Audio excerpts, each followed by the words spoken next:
Assalamu alaikum. My name is Dr. Amir Ijaz, and today we have with us Sayyid Abdur Rahman. He has been allocated in Police Service of Pakistan and he stood at the 28th position in CSS 2020. आज हम इनसे बात करेंगे इनकी journey क्या है, इन्होंने कैसे CSS को अटेम्प्ट किया, इन्होंने कैसे अपने आप को through out the process motivate रखा और क्या है इन्होंने एकेडमी ज्वाइन की, नोट्स कैसे बनाए, रिसोर्सेज कौन सी यूज़ की। तो ये सारी बातें जो है हम आज सैयद अब्दुल रहमान से पूछेंगे। Currently he has been serving as assistant superintendent of police at Ghotki Sindh. तो सैयद अब्दुल रहमान अपने बारे में क्या बताना चाहेंगे आप? Thank you, Dr. Saab, for such a comprehensive and wonderful introduction. अच्छा, मेरा नाम अब्दुल रहमान है, जैसा आपने बताया ऑलरेडी, और currently I am serving in the police service of Pakistan. CSS 2020 में मेरी एलोकेशन हुई थी और मोटिवेशन यही थी कि I want to do public service, जिसकी वजह से मैं CSS की तरफ आया। तो स्पेसिफिकली इंशाल्लाह अभी हम जाएंगे प्रिपरेशन जो स्टूडेंट्स करेंगे उसके मुताबिक। So let's proceed with the common question and answer section. अच्छा, अब्दुल रहमान, आप CSS करने से पहले क्या जॉब कर रहे थे? आपकी मोटिवेशन क्या थी इस पे? अच्छा, I was working for the state bank of Pakistan और वहाँ पे मोटिवेशन थी कि ऑलरेडी पब्लिक सर्विस में काम कर रहा था। उससे पहले I was doing corporate jobs, क्योंकि I am qualified chartered accountant. मेरी फील्ड है वो कॉर्पोरेट से रिलेटेड ज़्यादा थी, तो एक स्विच किया था towards the public sector. State bank में काम मिला, वहाँ पे देखा कि सर्विस अच्छी हो रही है, लेकिन क्योंकि सिविल सर्विस में जो आपका कैनवस है वो थोड़ा बड़ा होता है और स्कोप जो है वो ज़्यादा डीप होता है। तो यही एक मोटिवेशन थी जिसकी वजह से जो है वो CSS का एग्जाम अटेम्प्ट किया, और शुक्र अल्लाह की ज़ात का कि अल्लाह ताला ने एलोकेशन भी दी और currently I am civil service. अच्छा, आप एक क्वेश्चन जो आमतौर पे हर एस्पायरेंट के ना माइंड में होता है कि आपको एकेडमी ज्वाइन करनी चाहिए या नहीं करनी चाहिए, नंबर वन। और क्या आप अपने बारे में बताएं कि आपने एकेडमी से प्रेप की तो कौन सी एकेडमी में आप गए थे, और अगर आप एकेडमी में नहीं गए तो आपने CSS को कैसे अप्रोच किया? सबसे पहले तो मैं पहले क्वेश्चन का आंसर देता हूँ कि अकेडमी जाना चाहिए या नहीं जाना चाहिए। तो it depends upon the person to person. देखिए, अगर आपको ऐसा लगता है कि आप सेल्फ स्टडी नहीं कर सकते, आपको एक डायरेक्शन चाहिए, एक रोड मैप चाहिए टुवर्ड्स योर प्रिपरेशन, तो अकेडमीज जो है वो आपको बेसिकली एक डायरेक्शन देती हैं कि आपने प्रिपरेशन को अपनी किस तरह स्ट्रेटेजाइज करना है। और रिगार्डिंग माय ऑन सेल्फ, मैंने एकेडमी ज्वाइन नहीं की थी क्योंकि I am qualified chartered accountant. तो हम लोगों की स्टडी स्केड्यूल इस किस्म का होता है, क्योंकि मैंने मल्टीपल डिग्रीज की है फाइनेंस में, तो आई नो कि किस तरीके से जो है रिक्वायरमेंट होती है किसी प्रोफेशनल एग्जामिनेशन की। तो मेरा जर्नी थोड़ा सा डिफरेंट इस तरह था कि I was working for quite a while. मेरा और ऑलमोस्ट 8 years का एक्सपीरियंस है before joining the civil services. तो मैं out of touch, I was out of touch from the studies as well.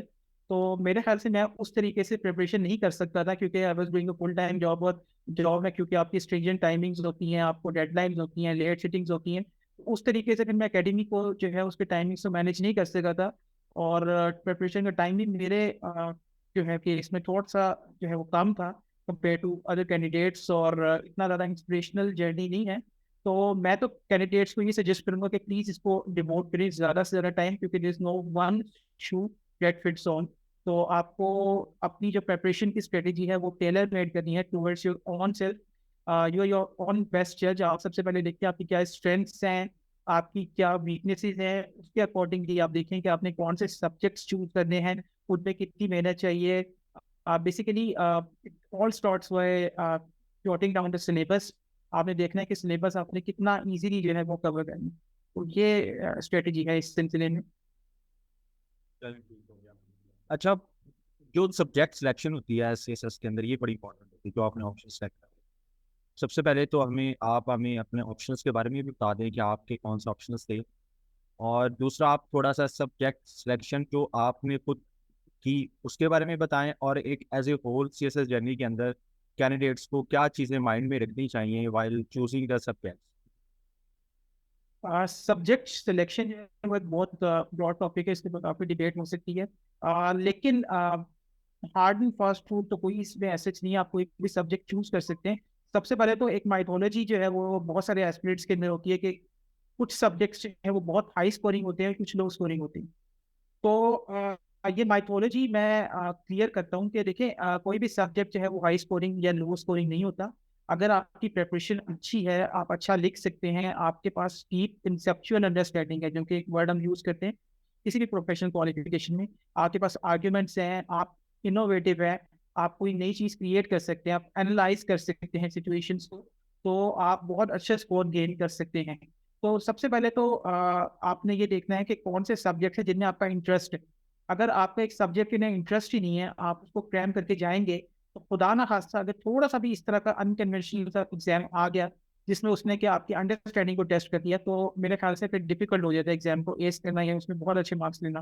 क्योंकि ये मेक और ब्रेक होते हैं जो आपके ऑप्शनल सब्जेक्ट्स हैं। कंपल्सरी के अंदर मोर और लेस सब लोगों के तकरीबन सेम मार्क्स होते हैं। तो अगर तो आपने अपनी फर्स्ट प्रेफ़रेंस को हासिल करना है, तो आई थिंक आपको ऑप्शनल्स जो हैं वो बहुत वाइज़ली चूज़ करने चाहिए। रिगार्डिंग माय ओन ऑप्शंस मैं बताता हूँ, मैंने अकाउंटिंग एंड ऑडिटिंग चूज़ किया था क्योंकि I am a chartered accountant, तो I could easily sit the exam without single day preparation, तो मैंने ये चूज़ किया था। मर्केंटाइल लॉ हम लोगों ने पहले से पढ़ा हुआ था, वो भी मैं बिल्कुल इसी तरीके से चला गया था। बिज़नेस एडमिनिस्ट्रेशन जो है वो भी रिलेटेड होता है, जो कि मेरे एकेडमिक बैकग्राउंड से कोरिलेट कर रहा था। इसके अलावा 2 सब्जेक्ट्स जो हैं वो मैंने जनरल चूज़ किए थे। एक जनरल स्टडीज़ का सब्जेक्ट था और दूसरा जर्नलिज्म का सब्जेक्ट था। ये दोनों ऐसे सब्जेक्ट थे जो जनरल नेचर के थे, जिनमें ओपिनियन बेस्ड जो है वो क्वेश्चन्स आते हैं। तो ओपिनियन आप कोई भी बना सकते हैं, अगर आपका ओपिनियन है किसी भी सब्जेक्ट के ऊपर, तो कोशिश ये करें कि कोई भी ऐसा टेक्निकल सब्जेक्ट चूज़ ना करें। बहुत सारे लोग होते हैं, वो मैथमेटिक्स को चूज़ कर लेते हैं, अप्लाइड मैथमेटिक्स को, क्योंकि उसका सिलेबस इतना ज़्यादा डीप होता है, इतना ज़्यादा वाइड होता है कि वो वर्चुअली इम्पॉसिबल होता है कि आप उसको ईज़िली कवर कर लें, इवन फॉर दोज़ जिनका बैकग्राउंड होता है। और अगर आपका बैकग्राउंड नहीं है, आप स्टैटिस्टिक्स और आप मैथमेटिक्स को और कर लें, तो मेरे ख्याल से आप उस तरीके से स्कोर नहीं कर सकते। तो always try to choose a subject जिसके अंदर आपका इंटरेस्ट भी हो, आपकी प्रोक्लिविटी हो, आपकी इंक्लिनेशन हो, और अकॉर्डिंगली अगर सब्जेक्ट हिट भी होता है और आपने अच्छा लिखा हुआ है, तो मेरे ख्याल से वो बहुत अच्छा स्कोर देगा सब्जेक्ट आपको। तो मेरी अपनी भी इस बारे में व्यूज़ यही हैं कि आप वो सब्जेक्ट बिल्कुल चूज़ ना करें जिसमें आपका इंटरेस्ट नहीं है। क्योंकि अगर आपका इंटरेस्ट होता है तो आप उसके कुछ ऐसे एवेन्यूज़ को एक्सप्लोर कर रहे होते हैं जो अनकन्वेंशनल होते हैं और वो आपको मुश्किल वक़्त में ऑब्वियसली सेव कर जाते हैं। राइट, ये अभी इस साल जो अभी यूएस हिस्ट्री का पेपर आया, बड़ा अनकन्वेंशनल था, हुँ। बहुत ज़्यादा लोगों को परेशानी हुई उसमें करके। लेकिन जिन लोगों ने उसको हिस्ट्री को हिस्टोरिकल पर्सपेक्टिव से अप्रोच किया था, आई एम श्योर वो लोग इसको ईज़िली जो है वो क्लियर कर देंगे। अच्छा, अब्दुर्रहमान, एक और चीज़ जो इम्पोर्टेंट है, लोग उसके बारे में एक बड़ा क्वेश्चन पूछते हैं, मेरे से भी पूछते हैं, आपसे भी पूछते होंगे, हमारे जितने भी जो लोग सीएसएस कर चुके हैं उनसे पूछते हैं, वो है नोट्स मेकिंग। लोगों को इस बारे में एक तो कन्फ्यूजन होती है और एक इसके बारे में आई थिंक सो कि थोड़े वो फ्रस्ट्रेटेड या टेंशन में भी होती है। नोट्स कितने बनाने हैं, किस सब्जेक्ट के बनाने हैं, शॉर्ट नोट्स फॉर्म में आपने लेके आना है, उनमें आपने डायग्राम या फ्लो चार्ट्स को भी इंक्लूड करना है, या आपने लंबे नोट्स बनाने हैं 3-4 पेजेस वाले। तो आपके इसके बारे में क्या ख्याल है? एक तो अपना ख्याल भी हमें बता दें कि आप इसके बारे में क्या सोचते हैं। दूसरा, हमें ये बताएँ कि नोट्स मेकिंग जो है ये इम्पोर्टेंट है सीएसएस के सब पर्सपेक्टिव में, ये नहीं है? वो काइंडली इसके ऊपर अपनी व्यूज़। बिल्कुल, एक बहुत पर्टिनेंट क्वेश्चन है जो कि अक्सर लोग मुझसे भी पूछते हैं कि नोट्स मेकिंग के मुताबिक गाइड करें। अच्छा, नोट्स मेकिंग जो है वो हर एक की डिफरेंट होती है। मैं आपको एग्जांपल देता हूँ, बहुत सारे लोग हैं जो कि बुलेट पॉइंट्स में नोट बनाते हैं, और कुछ लोग हैं जो कि थोड़ा-सा डिटेल में लिखते हैं। तो आपने सबसे पहले ये देखना है कि आपने अपने एकेडमिक करियर में जब नोट्स बनाए थे तो किस तरीके से बनाए थे? क्या आपने इनको एक्सटेंसिव नोट्स बनाया था या आपने बुलेट फॉर्म में किया था? उसमें ये होता है कि जब आपके पास कंसेप्चुअल अंडरस्टैंडिंग होती है, तो आप बुलेट पॉइंट्स में भी नोट्स बना लें, तो आपका टाइम सेव होता है। रिगार्डिंग माय ओन सेल्फ, मैं क्योंकि जॉब भी कर रहा था, मेरे पास इतना टाइम नहीं था कि मैं बहुत ज़्यादा एक्सटेंसिव नोट्स बनाऊँ। तो मैं जो भी पढ़ता था, मैं शॉर्ट फॉर्म के अंदर ही एक बुलेट फॉर्म जो है, उसके अंदर नोट्स को बना रहा था एमएस वर्ड्स के अंदर। लेकिन बहुत सारे लोग हैं जो कि सॉफ्ट नोट्स को जो है वो प्रेफ़र नहीं करते, क्योंकि वो रिवीजन में आप शायद साथ भी नहीं लेके जा सकते, आपको प्रिंट आउट करना पड़ता है उनका। तो लोग जो है वो कोशिश करते हैं कि अपने जो है कॉपी के ऊपर या एक रिटन पेपर के ऊपर जो है वो अपनी हैंड राइटिंग से जो है वो नोट्स कंस्ट्रक्ट करें। तो मेरा तरीकाकार थोड़ा-सा डिफरेंट था कि मैं सॉफ्ट नोट्स को ज़्यादा प्रेफ़र इसलिए करता हूँ क्योंकि वो ईज़िली एडिट हो जाते हैं, आप ईज़िली रिवाइज़ कर सकते हैं अपने स्मार्टफ़ोन के ऊपर भी। और मेरी जो स्ट्रैटेजी थी वो बुलेट फॉर्म के नोट्स की थी, लेकिन ये सबके लिए सूट नहीं करती। अगर आप कोई ऐसा सब्जेक्ट कर रहे हैं चूज़ जिसमें कि टेक्निकल नॉलेज रिक्वायर्ड है, तो मेरा ख़्याल है शॉर्ट नोट्स आपके बैकफ़ायर कर देंगे। हो सकता है आप कन्फ्यूज़ हो जाएँ, आपको वो टर्मिनोलॉजीज़ याद ना रहे, जैसे मैं आपको एग्जांपल देता हूँ एनवायरमेंटल साइंस की।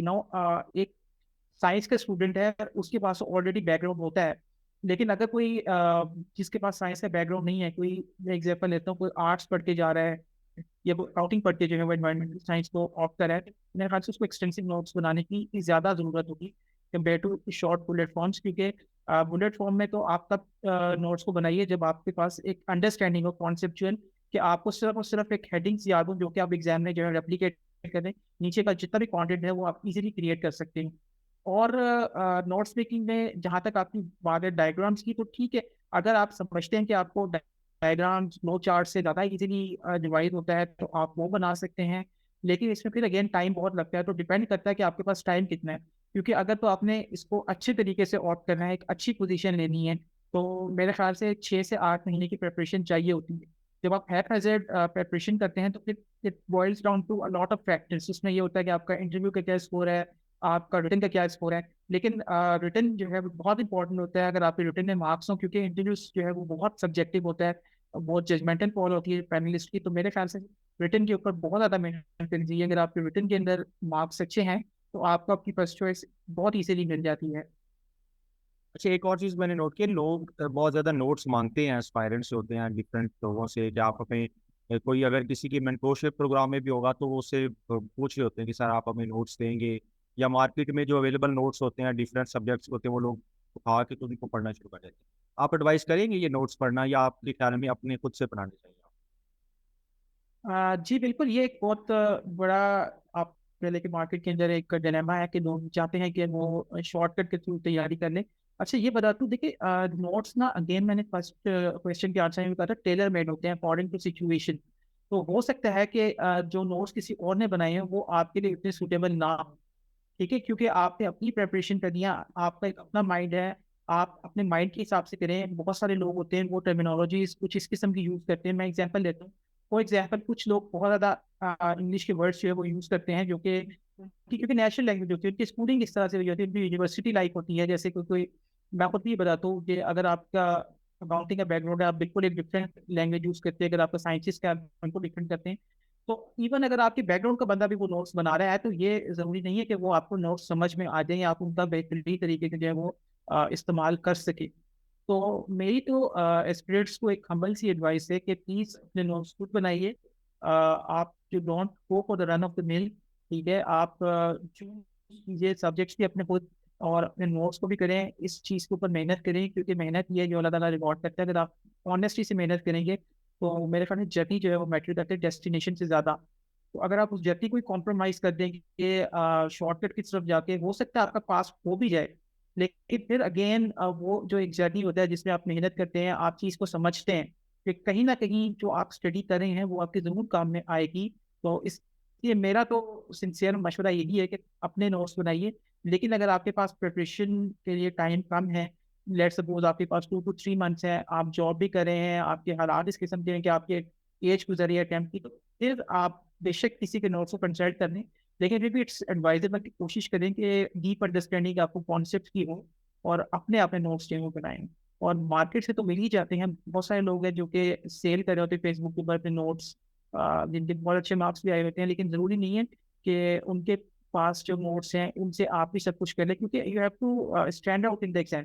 नई चीज़ें आपको चाहिए, वो नोट्स अगर बने होंगे तो वो लास्ट ईयर के लिए बने होंगे, उसके बाद बहुत सारी चेंजेस आ चुकी होंगी उसके अंदर, ठीक है। Even if they are recent, तो मेरे ख्याल से आप अपने बेस्ट जज होते हो कि आपने किस टाइम पे क्या चीज़ लिखनी है। तो इनोवेशन की बात मैंने स्टार्ट पे क्वेश्चन में की थी, तो you have to be innovative if you have to score well in the CSS. अच्छा, आप एक और चीज़ बड़ी इंपॉर्टेंट, अब कुछ एस्पायरेंट्स होते हैं वो सारा दिन न्यूज़पेपर ही पढ़ते रहते हैं, और कुछ एस्पायरेंट्स होते हैं जो बिल्कुल भी न्यूज़पेपर नहीं। अब क्वेश्चंस मेरे दो तीन हैं इसमें। एक तो आप ये बताएं कि जो न्यूज़पेपर है वो कितना पढ़ना चाहिए या नहीं पढ़ना चाहिए, ठीक हो गया।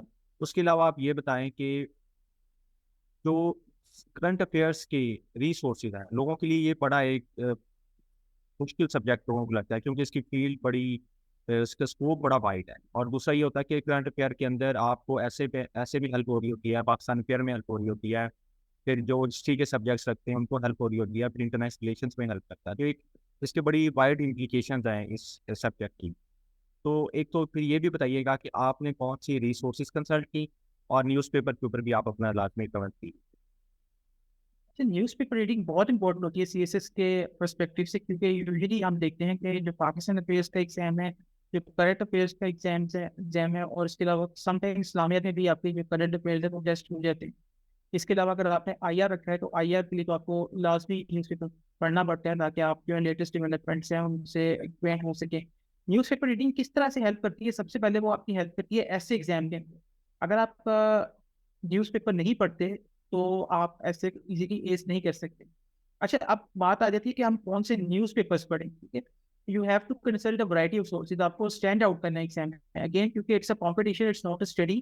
तो you have to make something जो कि स्टैंड आउट करती है एग्जामिनर के सामने।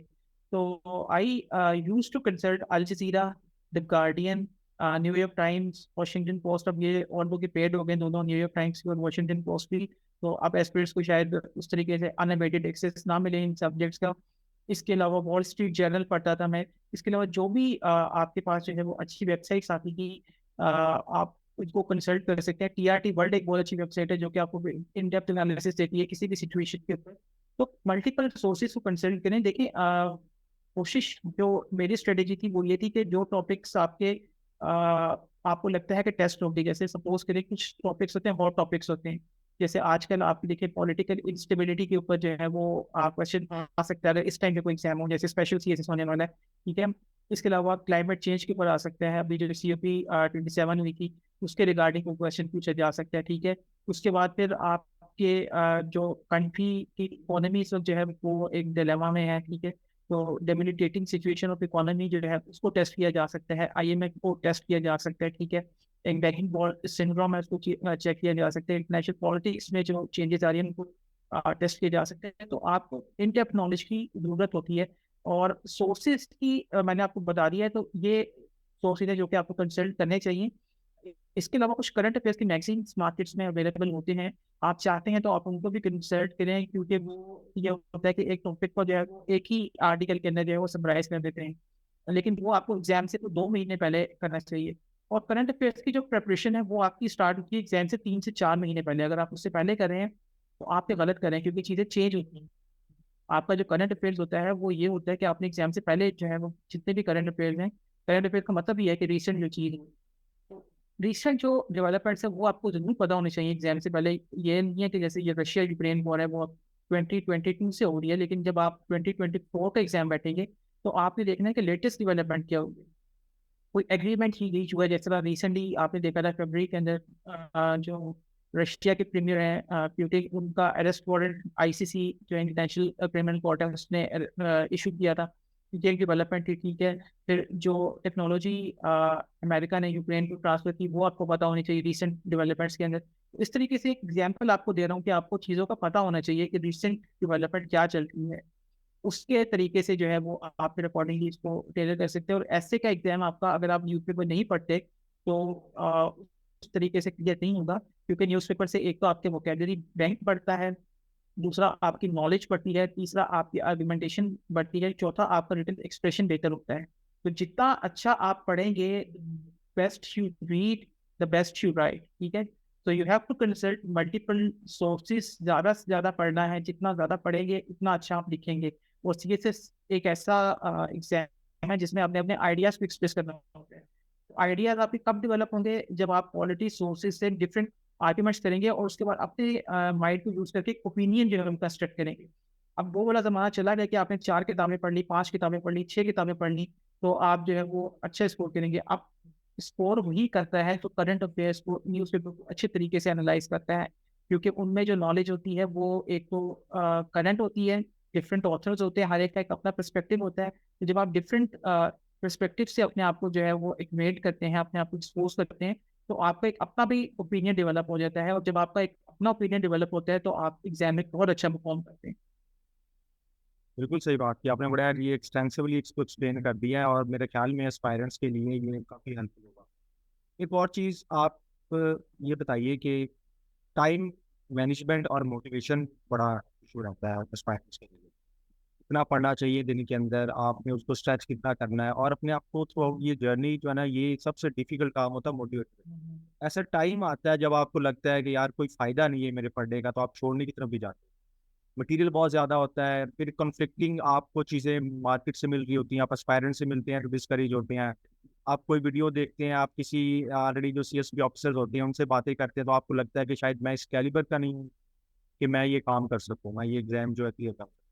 तो कितना टाइम इसके लिए रखना चाहिए डेली बेसिस के ऊपर, और दूसरा मोटिवेटेड कैसे रहें? अच्छा, रिगार्डिंग द टाइम मैनेजमेंट बहुत इंपॉर्टेंट होती है। देखिए सीएसएस में हार्ड वर्क तो चाहिए होता है, लेकिन स्मार्ट वर्क की ज़्यादा जरूरत होती है। You have to increase your productivity. आप कम टाइम के अंदर ज़्यादा एफिशिएंसी और इफेक्टिवनेस के थ्रू जो है वो अगर सिलेबस को कवर करें तो वो बेहतर होता है। आपको सोर्सेज मल्टीपल कंसल्ट करने हैं। जैसे सपोज करें आपने जॉट डाउन करना है 20-25 टॉपिक्स जो कि रिसेंट है, उसके ऊपर अगर आपने रिसर्च करनी है, you have to type the keywords like I used to do कि मैं अल जजीरा पे जाता था, मैं गार्डियन पे जाता था, वॉशिंगटन पोस्ट पे मैं कीवर्ड्स देख रहा था, जैसे ये रशिया यूक्रेन वॉर है। या आप लिख सकते हैं कि पॉलिटिकल अनरेस्ट इन पाकिस्तान, ठीक है। इस तरह के कुछ कीवर्ड्स देखे ना जो कि रिसेंट चल रहे होते हैं, ठीक है, वो गूगल सर्च से भी आपको मिल जाता है। गूगल के ट्रेंड्स आप देखें आजकल लोग क्या सर्च कर रहे हैं, क्या चीज़ ऐसी है जो कि इन्वॉल्व है। तो उस तरीके से फिर आप उसको स्ट्रेटेजाइज करें। आप तो बहुत सारी वेबसाइट्स अवेलेबल है। हम लोगों ने जब एग्जाम दिया था उस वक्त तो बहुत सारी वेबसाइट्स अवेलेबल नहीं थी। आपको आप कंपेंडियम मिल जाते हैं, मतलब डेली के करंट अफेयर्स के आज क्या डेवलपमेंट हुई है, इस डेट की आपको डेट वाइज मिल जाता है। फिर मंथली उन लोग को वो लोग कंपाइल करते हैं। अब तो बल्कि मैं देख रहा हूँ कि डॉन के एडिटोरियल्स भी वो लोग कंपाइल करना शुरू हो गए हैं। तो अब तो चीज़ें बहुत ईजी हो गई हैं इंटरनेट के ऊपर, तो आप इजीली इनको जो है वो एक्सेस कर सकते हैं। तो हमारी दफ़ा थोड़ा सा ये था कि स्कैटर्ड होती थी चीज़ें, तो डिफिकल्ट होता था इसको। अगेन फिर टाइम मैनेजमेंट की जो मेन क्वेश्चन है उसकी तरफ आते हैं। उसमें ये होता है कि हर एक के सर्कमस्टेंसेस डिफरेंट होते हैं। जिस तरह पाकिस्तान जैसा कंट्री है वहाँ पे लोड शेडिंग भी होती है, ठीक है। आपने उसका भी ख्याल रखना होता है कि आप हो सकता है आप किसी ऐसी जगह पे रहते हो, क्योंकि not everyone has access to backup electricity, ठीक है। अगर आप हॉस्टल में रहते हैं, आपको पता है कि रात को लाइट चली जाती है, तो आप सुबह दिन के अंदर अपनी प्रिपरेशन करें, ठीक है। मैं अपनी बात करता हूँ, मेरा माइंड इस किस्म का था कि मैं क्योंकि तहज्जुद के टाइम उठता था, तो उस टाइम पे आपका माइंड चल रहा होता है, आप वहाँ पढ़ना शुरू करते हैं, फिर आप फजर पढ़ते हैं, उसके बाद भी आप पढ़ रहे होते हैं, ठीक है। उसके बाद आप ऑफिस जाते हैं, फिर ऑफिस में लंच ब्रेक अगर होती है हम उधर पढ़ सकते हैं, फिर वापस आके आप 1-2 घंटे दे सकते हैं। तो डिपेंड करता है हर एक के अपने रूटीन के ऊपर। ये मैंने अपनी रूटीन बनाई है, बताइए। आपको बहुत सारे लोग होते हैं जिनके पास 6 महीने होते हैं, जिसके पास 8 महीने होते हैं। इसका हल ये होता है कि आप देखिए आपके पास कितने रिमेनिंग डेज हैं, ठीक है, आपके पास कितने टॉपिक्स हैं, और आपने कितनी बुक्स कंसल्ट करनी है। सपोज करें आपकी एक 300 सफ़े की किताब है, तो आप उन 300 सफ़ों को डिवाइड करेंगे जितने डेज आपके पास अवेलेबल है। सपोज करें आप 90 डेज के ऊपर इसको डिवाइड करें, तो आप देखेंगे 90 डेज के हिसाब से आपको कितने सफ़े रोज की इस किताब के पढ़ने हैं, और अच्छी तरीके से पढ़ने हैं, ग्रेस्प भी करते हैं। ऐसा नहीं है कि आप चीज़ें पढ़ लें उसके बाद आपको भूल जाएं। आपने इसको समझ के पढ़ना चाहिए, तो ठीक है। कुछ लोगों को समझने में टाइम लगता है, कुछ लोग बहुत ज़्यादा क्विक लर्नर्स होते हैं, कुछ लोग होते हैं उनका एक सब्जेक्ट जो है वो बहुत स्ट्रॉन्ग होता है, तो उसको अंदर ईजिली जो है वो अपने इंटरेस्ट को कोरिलेट कर लेते हैं। और कुछ लोग होते हैं जिनका के इंटरेस्ट नहीं होता है एक सब्जेक्ट के अंदर, लेकिन वो ड्राई सब्जेक्ट है, कंपल्सरी है। Let's suppose for example like GSA. अब मेरा साइंसेस का बैकग्राउंड सिर्फ एफएससी तक था, उसके बाद मेरा साइंसेस का बैकग्राउंड नहीं था, तो I used to find it difficult कि मैं जीएसए के साथ कॉप अप करूं, क्योंकि वो दो के एफएससी लेवल की चीज़ें ही हैं, लेकिन उसको पढ़े हुए एक टाइम गुजर चुका है, क्योंकि मैंने आपको बताया था I was out of touch from studies for while, और डिग्री कंप्लीट किए भी काफ़ी अर्सा हो गया था। तो not there is no one shoe that fits all, ठीक है। You have tailor made your strategy according to your circumstances. आपके क्या हालात हैं। बहुत सारे होते हैं जो कि फीमेल्स तैयारी कर रही होती हैं, आपने घर के भी काम करने होते हैं, कुछ मदर्स होती हैं उन्होंने बच्चों को भी देखना होता है। तो अगेन फिर आपको स्ट्रेटेजाइज करनी पड़ेगी, लेकिन यह है कि you have to give the due. जो आपके पास अवेलेबल टाइम होता है उसमें आपने फिर 100% जो है ना ऑनेस्टी के साथ मेहनत करनी है। ऐसा नहीं है कि आप मोबाइल फोन अपना ऑन करके उस पर मैसेजिंग भी कर रहे हैं, आपने लैपटॉप ऑन किया हुआ है तो आपके साथ यूट्यूब भी खोली हुई है, आप सॉन्ग्स भी सुन रहे हैं। अगर आपको लगता है कि आप सॉन्ग से बगैर नहीं कर सकते तो बैकग्राउंड में आप लगा दें, लेकिन जब आपका पढ़ने का टाइम है तो आप प्लीज स्टडी के ऊपर फोकस करें। और टाइम मैनेज इस तरह से करें कि आपने इसको डिवाइड करना है सिलेबस कवर करने को। Let's suppose you have to cover all the syllabus at least अगर आपके 15 to 20 डेज पहले अगर आप सिलेबस पूरा कंप्लीट कर लें, तो लास्ट 20 डेज में आप रिलैक्स हो सकते हैं। क्योंकि स्ट्रेस जो होता है ना एग्जाम से 20 दिन पहले का, तो उसमें ये होता है कि फिर वो बैक फायर हो जाता है, आप उस कॉन्फिडेंस के साथ नहीं जाते। एक कॉन्फिडेंस अगर आप अपने अंदर चाहते हैं कि कॉन्फिडेंस के साथ आप जाएं, तो आप 15 से 20 दिन एटलीस्ट एक बफर पीरियड रखें एग्जाम से पहले, जब आप सब कुछ कर चुके हो, ठीक है। आशा नहीं सिर्फ आपने ये होता है कि आप अखबार पढ़ें, न्यूज़ देखें, अपने आप को रिलैक्स रखें माइंड को ना, और कोशिश करें राइटिंग की प्रैक्टिस करने की आधा घंटा, 1 घंटा, या अगर आपने बहुत ज़्यादा लिखना है तो आप ऐसे की प्रैक्टिस करें, ऐसे सीखें। तो मेरा तो ये मानना है कि time management depends upon person to person, based on available time. अगर आपके पास 1 घंटा भी है तो आप उस अगर 1 घंटे को इतना इफेक्टिवली यूटिलाइज करने की बाकी लोग 8 घंटे में वो सब कुछ कर सकते हैं, तो मेरे ख्याल से आप you are on the same line. तो सर्कमस्टेंसेस हर एक के डिफरेंट होते हैं, तो आपका सर्कमस्टेंसेस जो है वो बिल्कुल भी एक्सक्यूज नहीं होती कि आप इसको एक्सक्यूज बनाएं कि मेरे सर्कमस्टेंसेस नहीं थे, otherwise I could have perform better. और अगेन अल्लाह पे भरोसा रखें, मेहनत करें, और अल्लाह ताला ज़रूर आपको कहीं ना कहीं उस मेहनत का सिला देंगे। चलिए, थैंक यू अब्दुल रहमान भाई, आपने अपने कीमती वक्त से हमें टाइम दिया। आई एम श्योर आप बहुत थैंक बिजी थे, यू। आपका स्केड्यूल भी बहुत बिजी, आप ड्यूटी पे भी होते हैं। तो आपके टाइम के लिए हम बेहद मशहूर हैं। और अगर हमें ज़रूरत पड़ेगी तो हम इंशाल्लाह फ्यूचर में भी आपको कॉल करेंगे ताकि आप एस्पायरेंट्स को कुछ गाइड कर सकें। Thank you very Thank you so much. Thanक you so much, Dr. Saab. Thank you for having me on board. And it was such a wonderful experience interacting with people and between myself to different perspective. Thank you so much. Thank you.